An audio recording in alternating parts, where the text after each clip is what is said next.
Alright, cool. Welcome back. Welcome back. We are here. Another bunch of episodes for you. I know I've been gone for a minute, a little bit.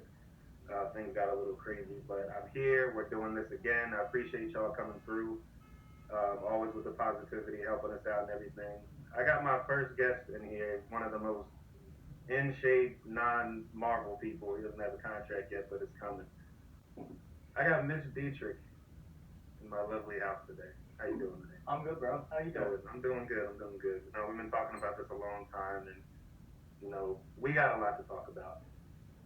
I love it.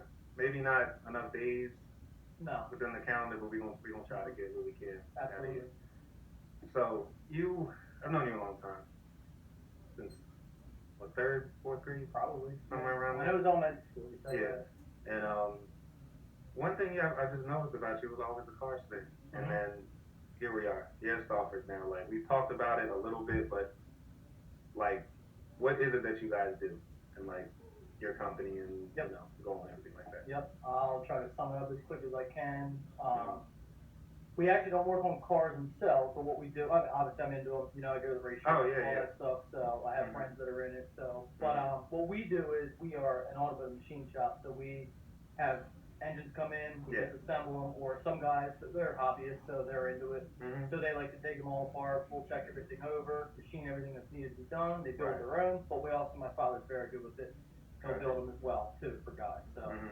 I'm still in training. I'm not I'm definitely not the best guy out there yet. Right, and right. I'm still learning every single day, which I think everybody should learn Yeah. every single day. That's funny you say that, because I felt like when we were in school and you had the option to go to the tech school, Yeah. that was always looked at. Oh, those are the weird kids. Yeah. And it's like, Yep. that's one thing I regret not doing, is learning like a trade Yep. or a skill. Like, Yeah. I'm trying to do this shit now, but like, Yep.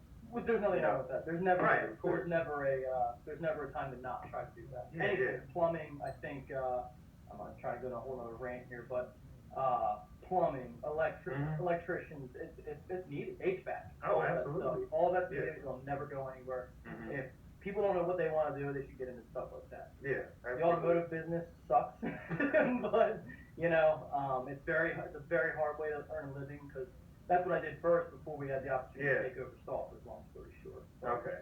So you've but- been in this like field from the jump, like that's Yeah. where you wanted to be. Yeah, yep, Okay. which maybe not was the best decision, but honestly, no, it led me to the business, which, my pops worked for forever.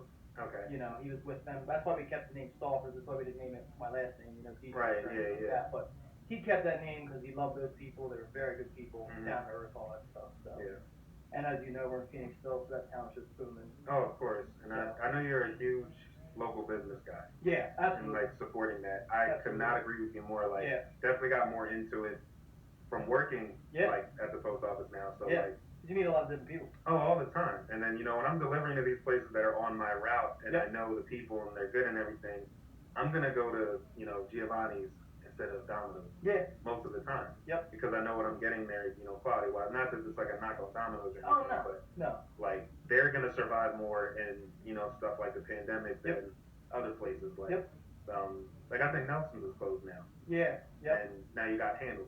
Mhm. And it's like, you just wonder, like, if you don't get enough of that local support, you lose good Absolutely. places like that. Absolutely. That was much fun. And that's I ain't gonna lie. that's a good way to be, and I think it taught people to support them more now Yeah. more than ever, because a lot of them got their business stripped from them. Mm-hmm. Which Absolutely. was completely wrong, but that's a whole other story. But Yeah. I think that led to a lot of that. I mean, people will want to support small business more, I think, now more than ever. Right. So like, at Stalkers now, like, is that your goal, like, to expand that as like just like a complete unit? I think so. Yeah. Well, long story short, that's a whole nother rant, but it's, we will be moving from that location right now. So we're trying to purchase something, lease that building right now.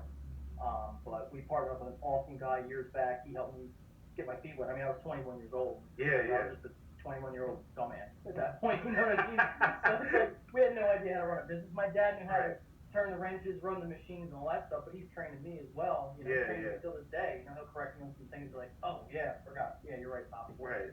I feel like that's like an ever-growing like learning process. So like, it doesn't stop all the time, and especially as you see like the racing stuff that I go to. I mean, I'm learning something about that all the time. And I have a brilliant friend of mine who his car that I post all the time. He's really, he's a brilliant dude. I mean, he's next level with that stuff. So it's cool to have somebody like him too, because like I learn all the time.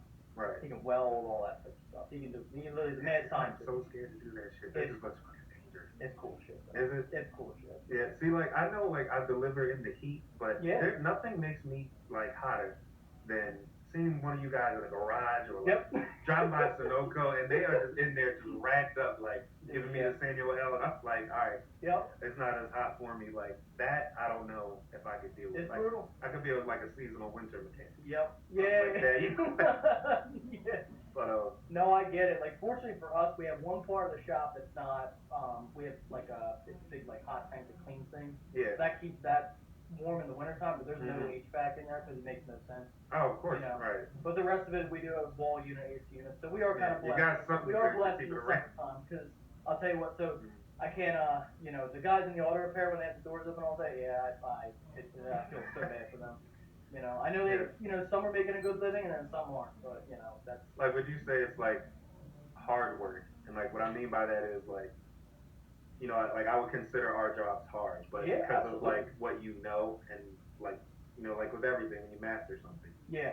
I don't feel like I'm working a lot. So I'm just walking around bothering the town, delivering paper and cardboard, like just bothering people's lives away. So like, do you have like long days, or you're just like, like damn, this is like I'm coming home every day beat up, or is it just like I feel good every day? I think it's for me it's more of like mentally beat up.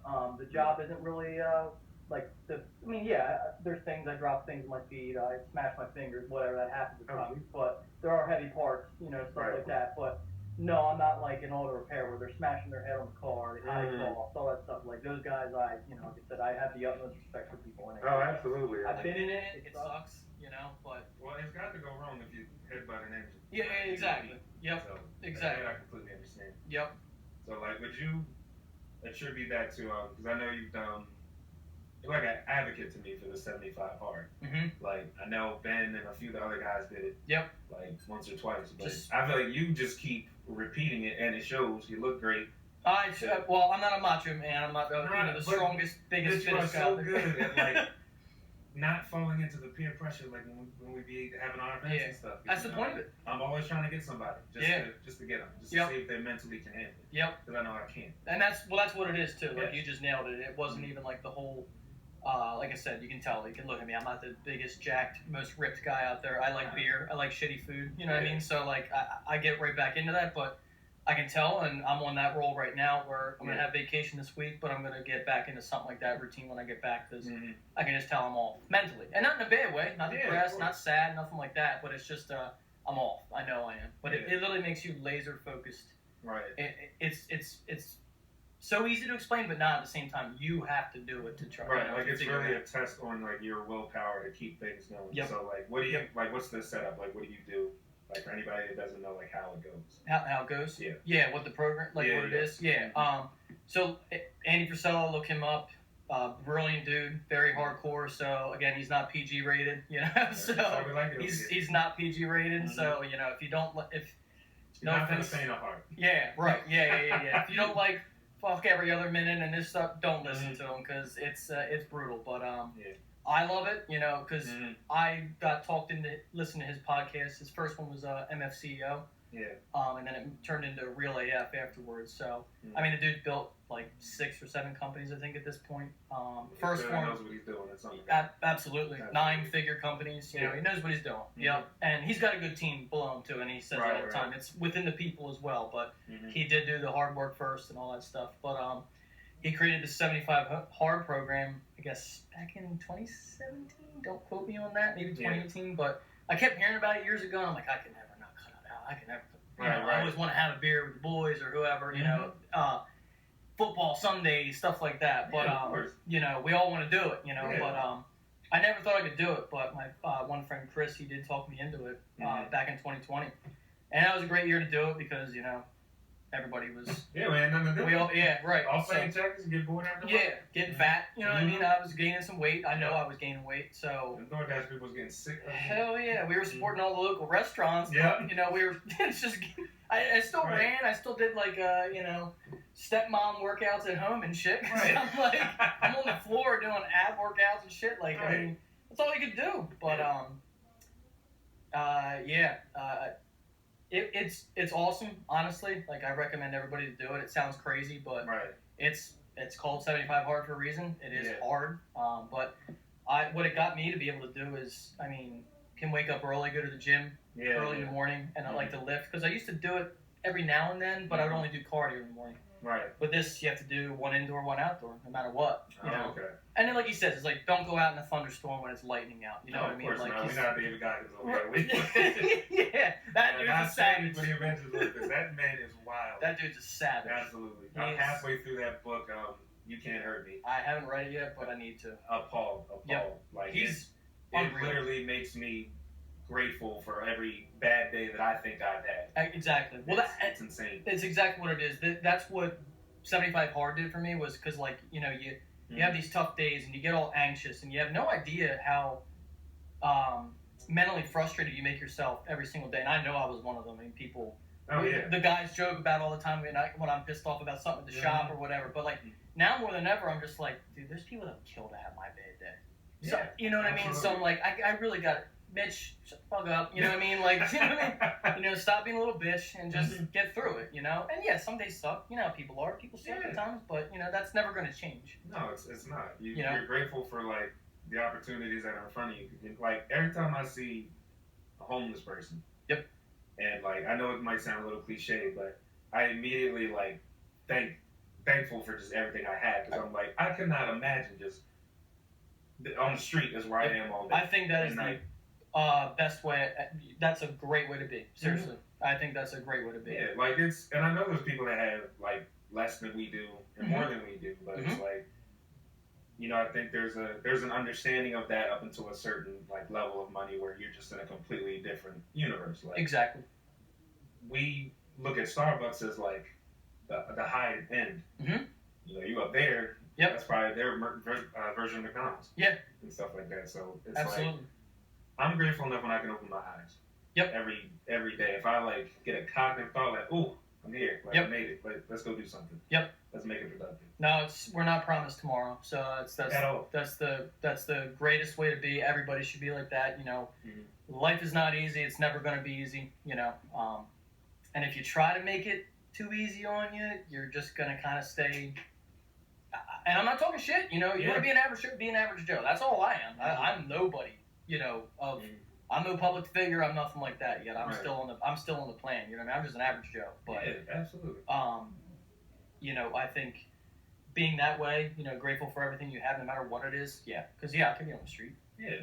You know, of course. You know, like I got a simple plan of, you know, I want my own home, obviously. Yep.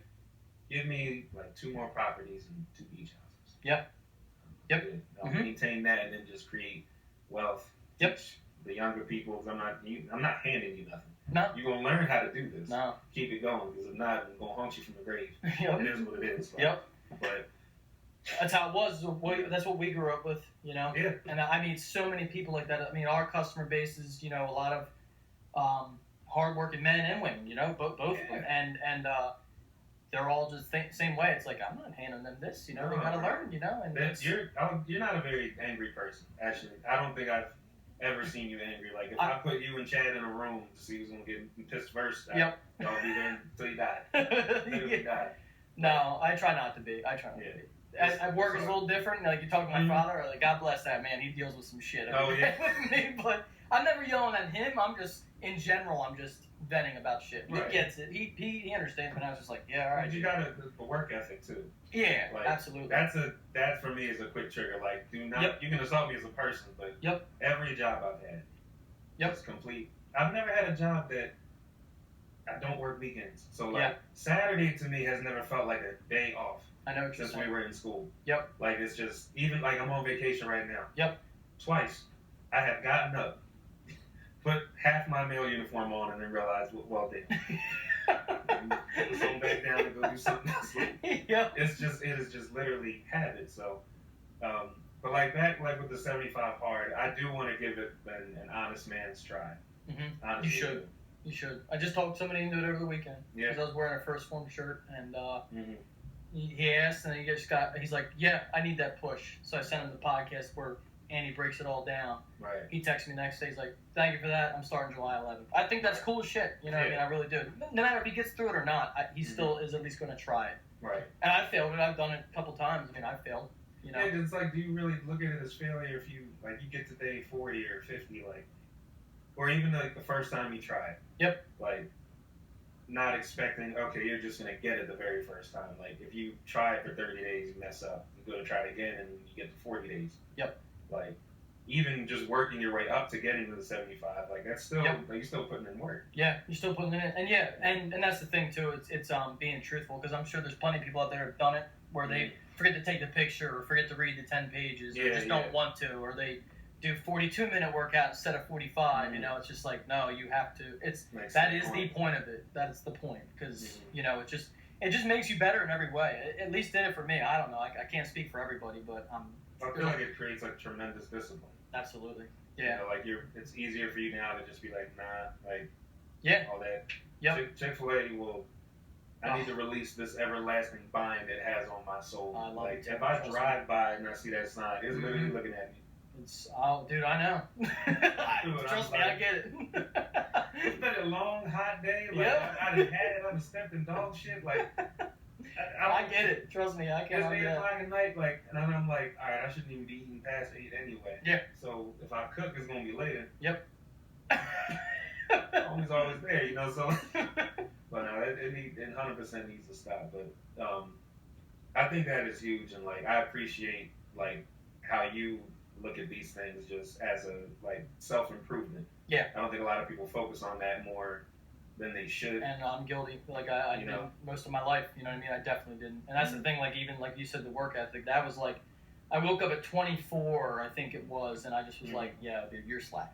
And that's just what I kept telling myself. Yeah. You know what I mean? Because I took advantage of being a business owner. You know, I kind of would cut hours and all that shit. I wasn't doing it right. That's the thing. Right. So, and I might still not be doing it right to this day in somebody's eyes, but I definitely have changed it. Yeah, long hours at times, but I'm okay with it. I don't hate having long hours there. You know what I mean? It's just it helps make tomorrow better, so I'll spend 2 extra hours here. Whoop-de-do. You know, I don't care, but and it's a constant thing. Like if I can go home, I mean, today's technology, we have all this stuff. I can go home and finish things and email things over to customers and stuff like that. So at least I'm doing it from my apartment. You know what I mean? I like doing it there. You know, I'm comfortable. Right. You know, but so I can't complain. But it's a 24/7 thing at times. But it's weird. Like going away the rest of this week, I haven't taken that much time off in a while, so it feels really weird. Yeah, I'm not gonna lie. I haven't been to the beach in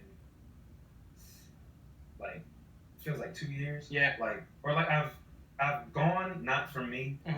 Like it was like an event or something like that. Yep. I have not honestly been to the beach in like 2 years, like for myself. Yep. So when I knew I had this coming up, and I have it planned out and everything, I still just feel strange. Like I know. I should be at work. Yep. I don't want to be. I was going to ask that question, how you feel, because with the time off. Well, I mean, I'm sure you love it, but also it's like you feel like like it's well, the first, like I've always had a rule that first day or first 2 days, if it's like a vacation, like a longer one. Yep. I'm not doing a goddamn thing. Yep. Don't bother me. Leave me alone. If you get me in them first 2 days, I care about you. Yep. But usually the phone is off. I need to decompress and like. That's a good way to be, man. That's good. You know, the rest of the time I do like I still do what I want to do. Yep. But I just have like checklist things for the day, like go for a run, like, work out. Yep. Make sure you like eat like 2 healthy meals a day. Yep. You're gonna be like a whore later. So like, yep. You know, stuff like that. Yeah. But still maintain what I want to do. But like even this week, I wanted to try to get as much done for this as I can. Yeah. Before everything starts ramping back up again. But exactly. That decompression is needed. Like every fast. Like, I can't wait to just sit on that sand, pray the seagull don't shit on me. Yeah. And just thrive for like 8 to 12 hours. Right. And just do what I need to do. Absolutely. And that's the thing. I mean, the whole phone thing, like you doing that. I mean, that's a great way to be. Because people got to get away from that. I find myself getting caught up in it at times, and I'm like, I got to stop. You know what I mean? Like, I honestly don't look at social media anymore for like the glam. I used to be obsessed with that. Like, I need these likes, I need these views. Like everybody falls into that trap, I think. At least from our generation and younger. And I'm not. I'm just a person. So more so anything in sports. Yeah. Worship LeBron. Yep. Anything that he's doing. Yep. or like my friends. Like that's the only reason I really go on it. So I'm not really on it all too often. And it's good because it's especially. I mean, it's always been kind of. It was good at first, like when Facebook first came out. I remember people having it. It was like pictures. MySpace, it was pictures. MySpace. Yeah. The shit was cool. It was cool. What gang you was repping? Straight from MySpace. Whatever their background was. They the DMX one or Snoop or Big. He was like, oh, on West Side. Okay. That's it. That's it. No, I get it. They were cool then. You know what I mean? Because it was just like nobody was trying to. And I get wrapped up in it. I put the political shit out there. I try not to put too much of it, but we all get wrapped up in that shit. You know what I mean? But I find more of like my friends that I talk to a lot on there who like see the world the way I do. Mm-hmm. They're taking themselves off of there too. They're just like, I gotta get away from this. And I think that's great. I think it's excellent, honestly. Mm-hmm. It's there. Don't let it control you. Yeah, 100%. And a lot of people do, unfortunately. And there's a lot of people. We could get into a whole other topic here, but I mean, a lot of people really like. It's what's sad is I think a lot of them try to show their life on it like they're happy, but they're really not. Yeah. And could name quite a few, and it's sad. Honestly, it's sad because that means they're really sad and they're trying to put out here like they're happy, but they're really not. There's a lot of it. A lot of people like use it as like a call for help. And, absolutely. Stuff that they're afraid to let out. So like, it is. I know it's important, but it has gotten away from what I think it used to. At least to us, like what it used to be. Like it was just I feel like a MySpace page was your glimpse into who that person was. Your music. Like as a whole, like your music, what you were into, stuff you like. Yep. Now it's more of a look at somebody's page and they're like, okay, how much more do they have than me or less than me? Absolutely. And how can I compare? Yep. Oh, this dude has a six pack. Yep. I ain't got one, but me neither. I don't care. Yeah. Because it's not like there's you having a six pack and me not gives you a significant timer. Yeah. Or the privilege to do like more things than I can do. Mm-hmm. So like, I wish we could get back to that realm, and then one thing I think that's been tremendously destroyed with the way the world works now is comedy. Yeah. And it's destroyed. Like destroyed in a sense where I don't think you can say anything anymore without it being criticized. Like, I love The Office. Yeah. If that shit came out today, there is no way it gets past probably that second season. I know. There's just absolutely no way that it would even happen. Yep. But, when I watch these things and I kind of just get disappointed because, you got guys like Dave Chappelle, Eddie Murphy, Cat Williams that I think were pioneers in everything that we have now. Yep. And now it just, like, guys and girls are so funny. Yeah. But it just feels like they're kind of walking on eggshells a little bit. I mean, it's not insane. Yeah, Sean and I literally watched Eddie Murphy Raw the other day again. Because it's amazing. And then we'll swap back and forth between Delirious and Eddie Murphy Raw. Like, because there's nothing like it besides Dave Chappelle. He is the GOAT. Don't get me wrong. But if we didn't have him, I don't know who the hell will be putting out content like Dave Chappelle does still to this day. Right. Because Eddie Murphy's not really doing much. And I don't get it. He's older. I get it. He's done. The legend right now. I kind of don't blame him because probably if he were to come out with some more shit, he would just get a bunch of shit thrown at him. So he's just like, I'll take my money. Like that's not going to change. No. Like what he does and like what he represents. Yeah. Absolutely. So like, it's funny because I thought about this the other day, and a friend of mine asked me this is why I wanted to ask you. So your three favorite comedians who you have. Okay, well, obviously you kind of already got where I'm at with that. It's definitely Chappelle, Dave Chappelle, Eddie Murphy, and I'm a big mix between George Carlin or Robin Williams. So it's tough to say. I like Robin Williams. That's because he's hyper hilarious. I mean, he did a lot of coke back in the day. He says it flat out. That's why he was so jacked up on stage. But he was hilarious. And obviously he was an actor too and all that stuff. George Carlin, though, I think will take it because my dad grew up. He showed me a lot of his stuff when I was probably a little too young to be watching it, but he let it happen anyway. He's very raw. Yep, he's very So I think, but he was calling a lot of the stuff that we watched happen in our lifetime already with government and stuff like that. So I think definitely did. Yep, and he made it funny, what I mean? But he did call it out in jokes, he did call it. I like his style though because it wasn't very I'm trying to make you laugh. It just felt like a guy was just talking. And I mean, honestly, I've watched almost all of Dave Chappelle's stand-ups. I mean, he calls some of that shit out too, indirectly, but he'll call it out, Absolutely. And he doesn't give a shit what I think, but I may not agree with everything he says, but dude, he is a good. I love him. He's hilarious. I mean, I just love the raw part about it. He does not give. Does not give. I was sad when Chappelle's show ended, but we grew up with that. But I think that's what made me gravitate towards him so more. He didn't take the check. Exactly. He didn't just say, okay, I'm gonna do X, Y, Z just because you're throwing a bunch of money. Exactly. Like you're smart enough to get out of it. And yeah, we had to go a while without him. But if I had to go through that again to get the material that he puts out now and in the future, I'll 100% do that. Yep, so, absolutely. And I get why he did. And he called everybody out. Oh, yeah. When he did the whole, I think, what the hell did he say? He goes, that's you. And he just basically saying, like, you guys drove me nuts. You're calling me out for making jokes. Right. I did love when he did that. That was the coolest thing. I forget which. Was that Sticks and Stones? It might have, I think it might have been Sticks and Stones. I think it was. One of his, that was raw and hilarious. Yes. Calls everybody out, though. Nobody's safe on his stand-up. That's what I like about it. You know what I mean? It's not like, and I get where he comes from. Like, if he bashes white people, I get it. You know what? It doesn't upset me. You know what I mean? One thing I always think about, in terms of, like, shows that don't care about sensitivity, and I love the show, how the hell is Family Guy still on? Dude.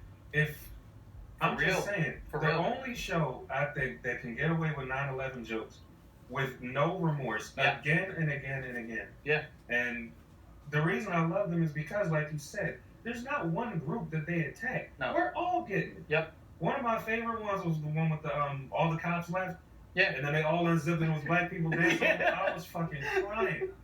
You know what I mean? Like, so it's like. But what's the funniest? It's all when it comes to the race joke. They're the funniest. Okay, they are. They don't care. They don't care. There's no filter. You got black guy bashing black people, white people. It doesn't matter. You know what I mean? We don't care. Right. Asian guys making fun of Asian people, but then they'll make fun of everybody else too. There's nothing wrong with that. It's hilarious. It is. Most of the time, they're accurate about their jokes anyway. Yeah, exactly. And I appreciate that. And I think his name is Enrique. I always say his last name wrong. The big, kind of big dude. Yeah. And I kind of agree with him. I think he said he doesn't talk about religion. Like other people's kids. Yep. Like super, sensitive things like that. So I was like, if you're only taking those three out and then everything else is open for debate, then just go ahead. Just do it. Just go ahead, because it's hard now. You could get a guy that has 4 or 5 good shows in a row, says one wrong thing, and the way that this cancel culture works, you're just torpedoed and you're out of the door. Because I feel like when you're looking for the good stuff now, you really got to dig. You do. And look for stuff, and some people don't have that many specials. Like one of my favorites is Bruce, but he doesn't have a lot of stand-ups. It's like specials wise, I think he might only have like 2 or 3. Yeah. But I still think he's one of the best ones because he seems like from that moment of I'm not gonna just cut myself or censor myself because you don't like it. You either come to the show, you don't. It's that simple. Very, very simple. Yeah, that's just the way I am with people in my life. So when I see Dave Chappelle pull that off and anybody else, I mean, I feel like it's a cry for all those guys. Like, hey, just look at Dave Chappelle and do what he's doing. He still has fans. Absolutely. Because he's just making the same comedy that our parents grew up with before our parents. Yes. It's really not a problem. You know what I mean? It's not like he's out there creating a race war, or you know what I mean? Like he's not creating any of that. It's a joke. No, it's just he has racial drafts. Exactly. Right. Exactly. Yeah. But and it's hilarious. Yes, because I think if you didn't grow up on the humor, you're not gonna have the fortitude to compartmentalize it as a joke. Yeah. Yep. And it's like this is their job. Yeah. So they have to constantly keep trying different avenues. It's like you can't just tell the same joke over and over again. No. You're gonna get bored and want to shout. Yep. You gotta go out there and like Kevin Hart was booed tremendously before he really got up. And then that horrible movie Soul Plane was made. He could have just threw in the towel and said no. But you gotta run through. Now you got a guy like Cat Williams that didn't want to. Not saying you had to change. Right. You still have to evolve and adapt to each new era. Yep. he did not do that. Yeah. And then, the last thing I think of him now is getting punched by that kid, and putting a headlock in a park. Oh, yeah. Yeah, Okay. that I was going to say, shit. what happened with him? I don't even know, honestly.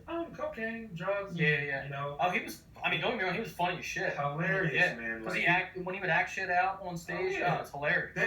He probably was the most physically gifted comedian I've ever seen. Yeah. I've never seen somebody do the running that he would do. Yep. And you didn't really hear him out of breath when he got back to the mic. Because I don't think Andy but he was just up there. Yep. But absolutely. So I say that to ask you these 3 simple questions. If you could divulge amongst your 3. If you could only have dinner with one of those comedians, which one would it be? It's really tough to ask, but I kind of want to. I kind of want to say Eddie Murphy, just because of everything he went through the 80s and all that stuff. I would love to hear about all of that, because that was his prime. He was 20 years old, 21 years old when Eddie Murphy rolled. So Delirious, I think, was before Eddie Murphy rolled. I mean, he had to be 19, 20 years old. Something like that. Think about that. He was so that famous and had that many people in a room coming to his stand-up. Right. And they were filming it, for a movie at that time. So he already had a big name. I don't know enough of his history, but those two, I would say Eddie Murphy just because of what he went through. George Carlin probably my next. Not that I don't want to sit down with Dave Chappelle. I mean, it'd be hilarious and probably learn a lot of shit. But George Carlin probably next, because just he went through everything even before Eddie Murphy. Just to hear the history side of things, like what led them to that and all that stuff. That's where I'd say. But I'd probably have to say, when a cycle between all 3 of them, I'd say Eddie Murphy. Right. Well, and obviously we both agree, like Chappelle being the GOAT, I would have to take him for the dinner, just like you said, because I really feel like I could sit there for 3 hours. It would be. And just absorb. And it would feel like 20 minutes. It really would. Yeah. It would feel like 20 minutes, and I would be completely pissed that it was over. So then my next question would be, if you could go to whichever you think their best stand-up was, which comedian would it be? I personally would have to go with probably with Cat. Yeah. Just because of his energy. Yep. Like, just because of how he is. Yep. But if I was around the 80s, I would want to go to Eddie Murphy role because of that environment and all that stuff. Not that Chappelle wouldn't be funny, but we're so blessed with technology today. I feel like I didn't have to be there at some of his stand-up. You know what I mean? Like, not bashing the guy by any means. Yeah. I watch him. Love his shit. But I think, like, back then, I mean, you see these huge halls that he was in, Eddie Murphy. Oh, yeah. You know what I mean? So I think that would be... Well, definitely the older genres, because, there wasn't as much technology. Like, I would have loved to see Richard Pryor, like... Oh, my God. In his prime, that was just... And see, when I see GOAT, it's like... I got Dave Chappelle, and then Richard Pryor is probably right under him for me, just because of like laying the framework down and stuff like that. He really did. That's where Eddie got his content from. That's like everybody has pulled something from Pryor. Yeah, absolutely. Like at some point in their life. Yep, because he didn't care. He didn't care. Yep. Absolutely did not care. Nope. And I think that's the way to be. Not saying like bash people to no end, but I'm just saying like he just didn't care. Like, hey, cool, you don't like my shit? All right. Other people do. I'm getting paid. Gonna rock with it. You know what I mean? I'm getting paid. So, It's 100% straight, man. But Mitch, I truly appreciate you sliding through here today, dropping this knowledge. Absolutely. So, real quick with the Stoffers, do you guys have a website? You said you're in Phoenixville, right? Yep. Looking to move, like, would you say within this year or like? Within this year, if everything goes down, because the buyer's buying the whole property, I'm on. Long story short, if that all goes through, maybe this year, if not early next year. Yep. So that's the plan. Okay, cool. Seems to be a big process, but it is what it is. I heard it here first. If you need anything engine related, this guy right here. 75 related, this guy right here. And he probably holds the record for denying the most alcohol at a function with ease. Like Denzel, you give me like Denzel vibes when you say it. He's like, somebody come up, Mitch, you want to get. Yep. and just the way that your eyes looking. So there's another goat too. Yeah, Now, Mitch, I appreciate you. I appreciate you coming through today. Of course. It's been a pleasure. Thank you. I hope to have you on here very soon. Absolutely.